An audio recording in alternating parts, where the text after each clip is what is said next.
call it mpekecho in Swahili. Pekecho. Pekecho. For cooking ugali or porridge. And this fruit is from this tree here. And what's the name of the tree? Tabo. Tabo. Yeah. Okay. We can take one mpekecho for cooking our ugali at home.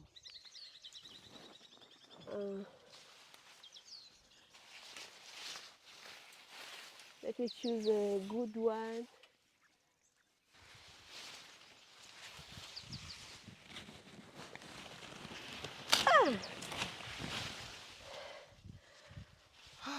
Pole. Asante. God, una kisu? Una kisu, uncle?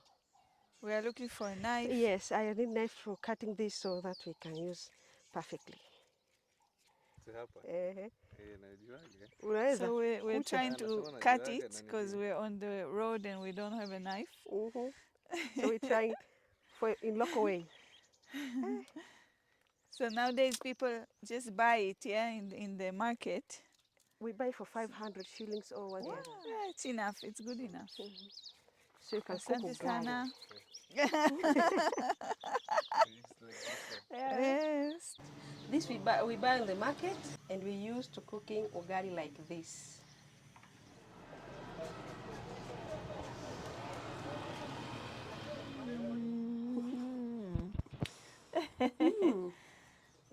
So yummy. That's nice. So the ugali is also like a spoon. You don't need a spoon. No, even fork.